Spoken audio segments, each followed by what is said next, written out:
All right, welcome to Cemented Success. Burn, baby, burn. The macronutrients, reading labels, and the body's furnace. Today is class number 2 of Burn, baby, burn. Earlier this week we went over sleep, snacks, and supplements, and then next week we'll come back with class number 3, Eat Like a King, Healthy Recipes, Meals All Day, and the Royal Scribe. So today I've talked about what we're covering. Macronutrients, what are they? Reading labels, and the body's furnace, your metabolism. Okay. So macronutrients. At this point, I'd like to ask, if you have your pen and paper out and you're taking notes, give yourself this little quiz. Question number 1 is, how many calories in a gram of fat? Ooh. I don't know. That's a good thing. Well, it's a good thing you're on here then, because I'm going to teach you. And then number 2 is how many calories in a gram of carb? I don't know that one either. Awesome, you're going to learn a lot tonight. And number 3, how many calories in a gram of protein? Not too sure. Okay, Stephanie, you're in luck. The answer is 1 click away. All right. Fat equals, you've got saturated fats, monounsaturated fats, and polysaturated fats. Polyunsaturated, I should say, 1 gram equals 9 calories. All right. So, moving on, we've got carbs and protein. They both have 4 calories per gram. So carbs, there's simple carbs and there's complex carbs. The energy that they yield is 4 calories. Proteins, those are your building blocks, your amino acids. Those are also 4 calories. All right? So macronutrients are your fats, your carbs, and your proteins. Macro meaning you need them on a large scale. You need plenty of them on a large scale versus your micronutrients, which you don't need on a large scale. Just those would be like your vitamins, minerals, things that you don't need so many of. But they're still essential, however, not as important. You don't need them on a mass quantity scale. So Food 101, types of fats. All fatty acids have the same basic structure. They're a chain of carbon atoms with varying amounts of hydrogen atoms attached to each carbon. Saturated fat is all of the carbon's atoms are full on the hydrogen atoms. No other atoms can fit onto the structure. Saturated fats are easy to identify because they're solid at room temperature. Butter, shortening, animal fats, etc.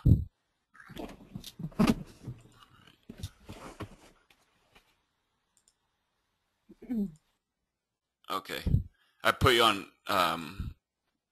mute real quick, Stephanie, just because I was getting some feedback. But if you have any questions, just type it in the box and I'll answer. Monounsaturated fats are mono meaning 1. There's 1 missing hydrogen atom. Monounsaturated fats are liquid at room temperature, like vegetable oils, olive oils, canola oil, and etc. Polyunsaturated fats are PUFA, poly meaning many. Many missing hydrogen atoms. Polyunsaturated fats are also liquid at room temperature. And these are the healthiest fats that you can get. Flax oil, fish oil, etc. Even lighter than your vegetable oils, your olive oil, or your canola oil. One exception to the thickness rule is the coconut oil. Coconut oil is solid at room temperature, however, it's a healthy fat. Very, very healthy. Trans fats are basically vegetable fats that have been changed chemically by a process known as hydrogenation. They've chemically built a fat. Steer clear. Okay. So, Food 101, the simple versus complex carbs. You've got simple carbs. Those are the single sugar molecules such as fructose, or 2 bonded sugar molecules such as sucrose with the fructose and a glucose molecule together. Complex carbs are made up of sugar molecules that are strung together in long, complex chains. The majority of these carbs that you eat should come from this group. A good example of simple versus complex is white rice versus brown rice. White rice is that pure energy source that you're going to get, and it's the simple carb. It's been put through a process so that all you're getting is the energy. Versus a complex carb, that brown rice still has the fiber on the outside, so your body's not going to break down all of the fiber. So there you're going to save some of the energy will be left over inside the fiber, as well as the process of breaking down the fiber burns energy. So you're winning on two fronts versus that simple carb. So micronutrients, those are non-energy yielding nutrients that we need for bodily functions. Examples are vitamins. With your vitamins, you've got fat soluble versus water soluble, meaning that if it's fat soluble and you take too much of it, the excess will be stored in your fat, and you can actually it can actually be very harmful. Is it OD? You can overdose from the fat soluble vitamins. And then you've got water soluble, which just means if you get like vitamin C, those just burn out, or those just go out with your water, with your urine. Examples of fat soluble would be vitamins A, D, E, and K, and then the water soluble ones would be the remaining vitamins that you're taking. All right, and then also minerals are another example of micronutrients. All right, moving on, reading labels.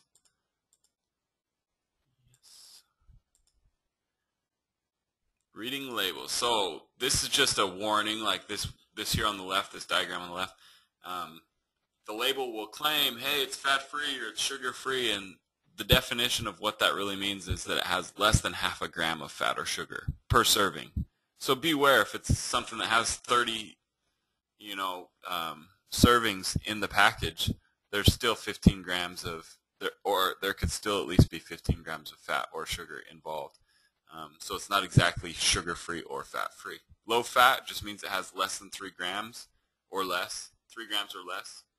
Reduced fat or reduced sugar means that it has at least 25% less fat or sugar than the original version of that food. So like reduced fat better cheddars, they're reduced fat compared to the original, however they're not exactly healthy for you. Just a way that labels mislead you. Cholesterol free means that it has less than 2 milligrams of cholesterol and 2 grams or less of saturated fat. Reduced cholesterol, at least 25% less cholesterol and 2 grams or less of saturated fat. Calorie free just means it has less than 5 calories, not exactly calorie free. Low calorie means it has 40 calories or less. And light is a third fewer calories or 50% fat than the original version. Okay, with the chicken noodle soup here, I just wanted to point out that it has 890 milligrams of sodium per serving. Okay, over here, 890 per serving, and that's per serving, but there's 2.5 per can. So you're getting well over your daily value of sodium in just 1 can of chicken noodle soup. All right. So next slide here. Next slide. Looking at the yogurt here, you've got plain yogurt on the left. You've got fruit yogurt on the right. I have these circled here. The trans fat, yeah, it says it's fat-free. Great. No trans fat. However, look at the protein. There's 13 grams on the plain and less than that on the fruit yogurt. But right above that, the sugar. Holy cow. Now you're starting to see a huge difference. Only 10 grams of sugar in the plain yogurt, and there's 44 grams of sugar. I tell people to try to get less than 50 grams per day, and this is just one container of yogurt, 44 grams of sugar. That's a lot. So if you're like me and you would eat 2 or 3 of those and still not be totally satisfied, think of what you're doing to your insulin levels. Sugar spiking through the roof. Oh, that's nice. My circles stayed on the board here. So reading labels. Let me see if I can erase all drawings. There we go. Oops. Reading labels. So we'll start here in the green. Calories from fat. There's 180 calories from fat in this sliced almond package per serving.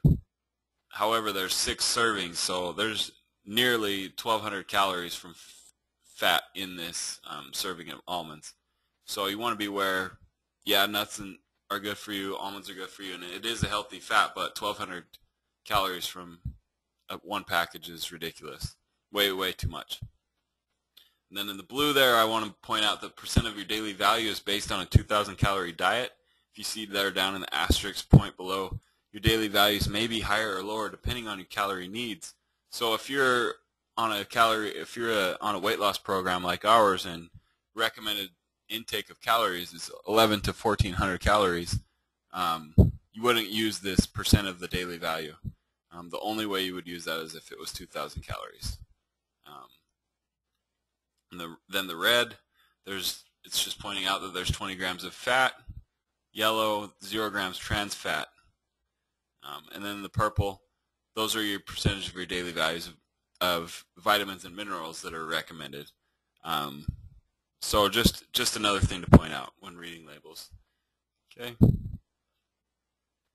Metabolism, what is it?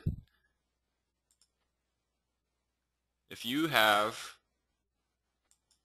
your pen and paper out, go ahead and write down your answer, your best answer for what metabolism is. Stephanie, did you have a question? Nope. Nope? No. Okay. I just saw that hand. It's telling me that you did, but do you have an answer for what is metabolism? Is the rate of your body processes fat, right? Or burns fat? Yeah, burns calories. That's a good, pretty close. Burns all calories, not just fat. Okay. Okay, so I'll continue.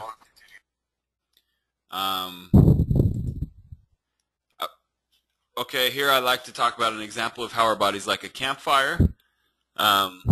If you are eating and your body's like a campfire, what do you do with a campfire? Well, you start out with a little bit of kindling, and then you make sure that thing's burning nice and hot, and then you keep feeding little kindling and little bits and little logs, not necessarily the big logs, because the big logs might put it out.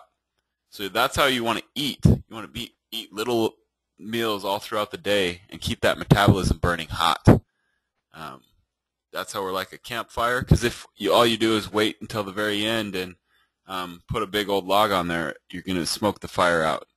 It won't be nearly as hot. Not as much fun to have a cold fire. 2 ways to make your metabolism work for you is eating frequent meals, like a deer versus a bear. Okay, you think of a deer, they're rippling muscle, you can see their muscles through their hide, versus a bear is all grizzle. They might eat a deer and sit for a week versus a deer that's going to eat little fresh grass roots, little fresh grass shoots throughout the day. So that's a deer versus bear. And then the second way is simply the body's ability to burn through food. The second way to make your metabolism work for you is the campfire. So I have that. I have my slide out of order a little bit here. But movement and activity. So your metabolism is also linked to your movement and activity level. It's not because you're getting old. Yes, somewhat your metabolism is going to slow down as you age. However, for the most part, that's because of your activity level lessens throughout life. Not because you're getting old. That's one of my least favorite excuses to hear is, oh, I'm getting old, my metabolism's slowing down. It's like, that's not a very educated thing to say to somebody that knows. Yep, it's been a long day. I'm not worried about that right now.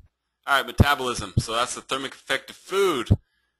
Continuing with metabolism, the thermic effect of food is used to describe the energy expended by our bodies in order to consume and process food.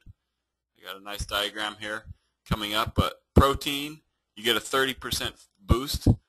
Carbs, you get a 15% boost, and fats, you get a 3% boost. Okay, and by boost, what I mean is when you eat those proteins, it's going to take 30% of the calories that you ingested are used to turn that protein into the calorie. Versus carb, so now if you ate 100 carbs, 15 of those are used to turn the carb into the calorie so that the body can use the energy. And then fats, only 3 of those are used out of 100. So fat is a very efficient energy source, and protein is prime real estate. Those amino acids are building muscle. You don't want to be using your energy for you don't want to be using protein energy for anything but building muscle. All right, so that's why it's important to keep that protein storage boosted. It's going to be very beneficial if you eat a diet high in protein. At least much better than what most of us do. All right, so components of energy expenditure. Here's a nice diagram pointing out the resting metabolic rate. So that's what your body uses in energy at rest with your automatic systems like your heart beating, thinking, breathing, going to the restroom. That's your resting metabolic rate. You use most of your energy with those automatic systems.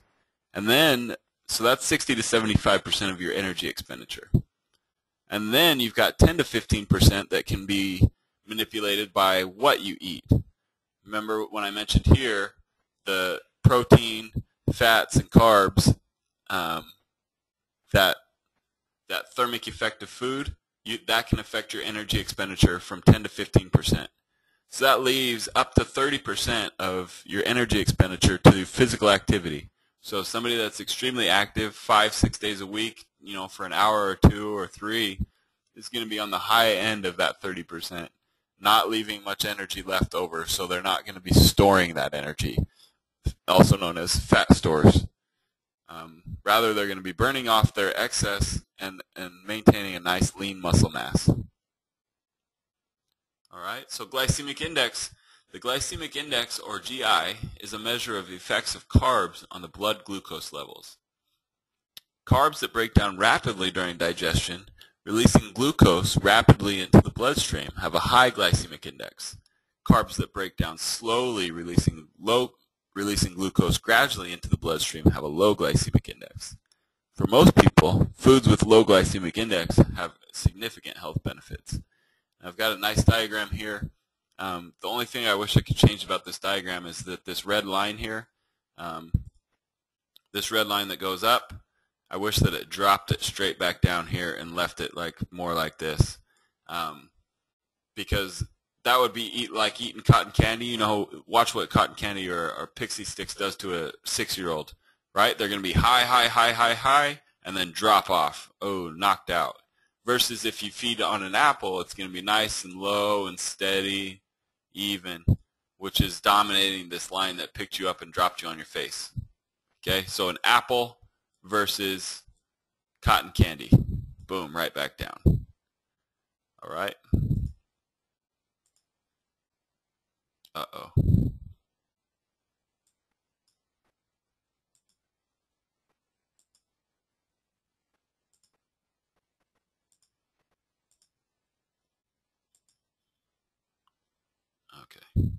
Okay. You still with me there? Still with me? My computer's trying to kick me off again, but I'm going to go ahead and finish this real quick. So that's glycemic index. So the quiz review. So the quiz review is there's 9 calories per serving of fat, 4 in the protein, 4 in the carbs. If you have any further questions than that, please type them into the box. This is an awful way to end a webinar. I feel like the whole thing has kind of been a waste. However, there's been some good, valuable information. Hopefully you gleaned that and weren't too frustrated with the presentation, as my computer is messing with me right now.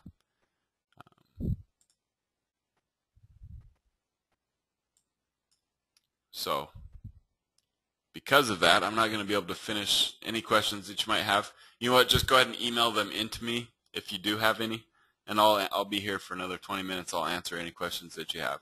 I apologize for a crappy ending to a good webinar. I had some good info here for you. But again, just shoot me any questions that you have in the email. All right? Thanks for listening to Cemented Success, class number 2. This is Kenny Mack from Empowered Recreation signing off.